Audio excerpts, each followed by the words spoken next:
கரூரில் நடைபெற்ற அரசியல் பிரச்சார கூட்டத்தில் ஏற்பட்ட கூட்ட நெரிசலால் 41 பேர் உயிரிழந்த கோர சம்பவம் பெரும் அதிர்வை ஏற்படுத்தியுள்ளது.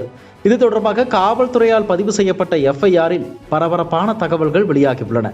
அதில் அரசியல் பலத்தை காட்டும் நோக்கில் திட்டமிட்டு கூட்டம் 4 மணி நேரம் தாமதமாக துவக்கப்பட்டது. தொண்டர்கள் மரங்கள் மற்றும் கடைகள் மீது ஏறி அமர்ந்தனர்.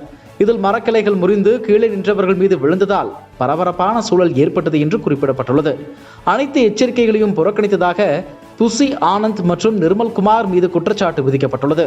நீண்ட நேரம் காத்திருத்தல், குடிநீர் மற்றும் மருத்துவ வசதிகளின் இல்லாமை, கூட்ட நெரிசலில் ஏற்பட்ட அழுத்தம் ஆகியவற்றால் மக்கள் உடல்நிலை சோர்ந்து கீழே விழுந்ததாகவும் அவர்கள் மிதிவாடுகளில் சிக்கி 11 பேர் உயிரிழந்ததாகவும் FIRல் கூறப்பட்டுள்ளது.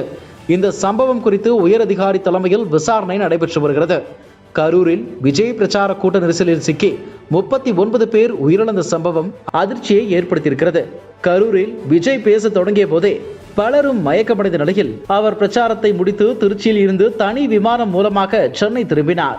விஜயின் இந்த செயல் கடும் விமர்சனங்களை சந்தித்தது. சென்னைக்கு சென்ற போது பத்திரிகையாளர்களை கூட சந்திக்காத விஜய் சம்பவம் நடந்து 4 மணி நேரத்திற்கு பின் தனது எக்ஸ் பக்கத்தில் இரங்கலை பதிவிட்டார். கரூரில் தமிழக வெற்றிக் கழக கூட்டத்தில் மக்கள் பலர் பலியான நிலையில் இதுவரை விஜய் உட்பட தாவேக மூத்த நிர்வாகிகள் யாரும் மருத்துவமனைக்கு செல்லாதது கடும் அதிர்ச்சியை ஏற்படுத்தியுள்ளது.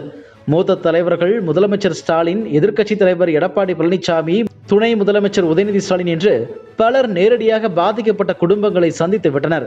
ஆனால் தாவேக நிர்வாகிகள் யாருமே பாதிக்கப்பட்ட குடும்பங்களை கூட பார்க்காதது விமர்சனங்களை சந்தித்துள்ளது. இந்த நிலையில் முதலமைச்சர் ஸ்டாலின் இது தொடர்பாக வீடியோ வெளியிட்டுள்ளார். அதில் கரூர் நெரிசல் பற்றி வதந்தி பரப்ப வேண்டாம், எந்த ஒரு அரசியல் கட்சி தலைவரும் அப்பாவி மக்கள் தொண்டர்கள் இறப்பதை விரும்ப மாட்டார்கள். நீதிபதி அருணா ஜெகதீசன் ஆணையத்தின் அறிக்கை கிடைத்த பிறகு எல்லா அரசியல் கட்சிகள் மற்றும் பொது அமைப்புகளுடன் ஆலோசனை நடத்தி இனி வரும் காலங்களில் இதுபோன்ற நிகழ்ச்சிக்கான விதி நெறிமுறைகள் வகுக்கப்படும். இந்த நெறிமுறைகளுக்கு அனைவரும் ஒத்துழைப்பு தருவார்கள் என்று நான் நம்புகிறேன்.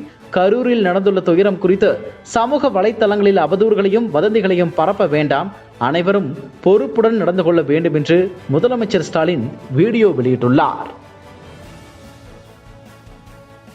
இதுபோன்ற செய்திகளை மேலும் தெரிந்து கொள்ள எங்களது YouTube, Facebook மற்றும் Twitter ஆப்களை சப்ஸ்கிரைப் செய்யவும்.